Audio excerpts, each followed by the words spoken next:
You know what you should probably not do? If you know your country is strongly religious, you should probably not go against the grain, especially if they have laws that would put you in jail for doing so. Not to say that you can't have your own opinion or being atheistic, agnostic, or any number of religions that seem correct to you. No offense to anyone in those regards, but if you were to keep it to yourself and just not go ahead and offend people and get in jail because of it, you probably have a better time. Or better yet, move to a country where you can express your views safely without fearing prison time or reproach for discussing how there is no God. Well, there's a man who faces up to 5 years jail time for playing Pokemon Go in a church. Currently, he's been jailed and is sitting in a sentencing for 2 months of detention time before he can actually be convicted of what he has done, which is an open and shut case, as he has done exactly that, courted it, and put it on his YouTube channel. A YouTuber named Ruslan Sokolovsky, yeah, that's Sokolovsky, is a YouTuber who kind of a Russian YouTube. You know, he does have subtitles in English sometimes, so you can watch some of his stuff, I guess. I don't know. This individual decided to go and play Pokemon Go in a church. No fuckers covered this story, and I picked up on this a while ago. I saw that he did it, and I didn't think anything of it until I found out that there's a law where you can't offend individuals who are religious in Russia. Now, if you guys didn't know, communism, when communism came about, it was strongly anti-theistic. It was very atheistic, and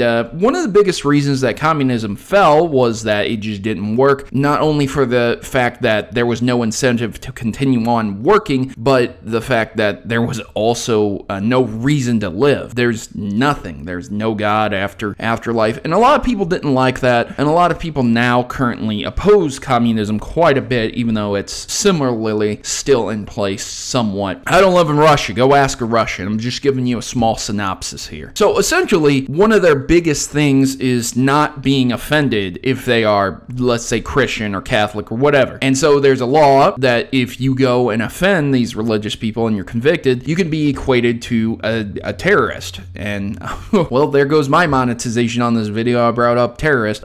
Jokes aside, seriously, this is a law that is in Russia, and it's kind of silly, but you kind of can't also critique them for that because it's their country, it's their laws, they do what they want. If the people wanted to rebel and overthrow the system and, you know, put in place what America has, democracy, then they could do that essentially, but they didn't. So the collective people that are in Russia enjoy the country itself. Again, otherwise they would overthrow the country. Hence why I'm not really understanding why this kid did what he did. Now, I'm not shit talking the person, but I gotta tell you, there's no other reason to do this other than to be extremely edgy. This edgelord here decided to go into the church and play Pokemon Go while on camera being recorded and uploaded to YouTube. He couldn't have possibly have thought that no one would have seen that and reported him. Come on. At any point in time, a young Russian kid could have been watching him, a parent seeing what he's doing and said, hey, you know what? That's extremely offensive and illegal to do. I'm going to report him, and thus, well, he was arrested. So you can't really be mad at Russia for enforcing its law, can you? I mean, obviously, he did break the law. It was even announced on the Russian news not to play Pokemon Go in churches, and yet he did it. So he can't claim to have, quote-unquote, not known, since he talked about it beforehand in his video. So he was obviously doing it to go against the grain, and okay, I understand that, you know, you want to fight against things that you don't believe in, but at the same time, what does it exactly earn you? I understand that there are reasons that you would fight against certain laws. For example, if you were a black man and you wanted to marry a white woman and the law said you couldn't do that, hey, maybe you would do that out of spite for the law and to force changes. Maybe you would organize protests and petitions, and these were some of the things that did happen within America and did cause change, but at a cost. These individuals were jailed, they were beaten, they were sprayed with hoses, and everyone who joined them were treated subsequently the same until the law was changed, until society conformed and changed and understood that everyone was equal. So, would you say that it would be worth spending 5 years in jail to play a video game within a church? Do you think that that would be a-okay to do just to change the law? Me personally, I don't see it as such a big deal. Go outside and play your fucking video game, come back in church when you feel like worshiping worshiping God. How is that any bit of different? You can't, it's pretty offensive to take a cell phone call. It's pretty offensive to play with your cell phone in church. I understand if you're a little bit bored.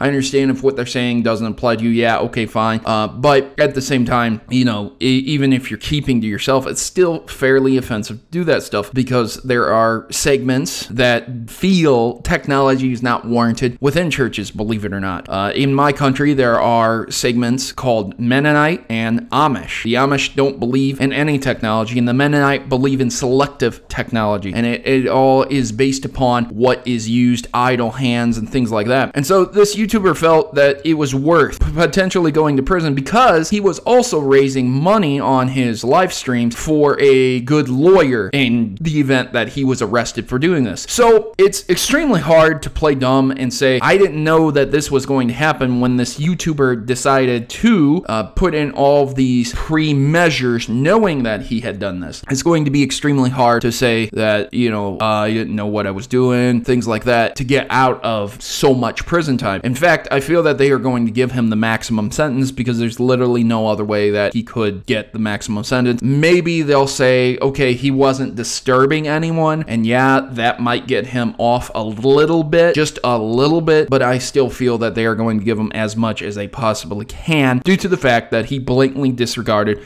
the rules and the law. And it's a shame that this stuff kind of happens this way, because this is the countries that, these are some of the major countries that are available, and they still have some of the most ridiculous laws. But at the same time, you really have to weigh whether or not going against these laws is worth it in the end. For me personally, it wouldn't really be worth it. There are laws in my country that I don't agree with, but I follow them and I abide by them, because I just don't feel that it's necessary to rise up and overthrow the government because of a few very small minor laws. I can live with them, and until these laws really radically affect my life and my lifestyle, I don't think I'm going to do anything to change them. Do you feel that Russia is correct in giving this person a sentence, or do you feel that they should be 100% let free for this subject? Me personally, I think the laws are ridiculous, but at the same time, if they're still in place and you're still doing the crimes, then don't be surprised that you're going to be doing the time. I've been your host, Protomario, and I'm signing out. As always, good gaming, and God bless, ladies and gentlemen.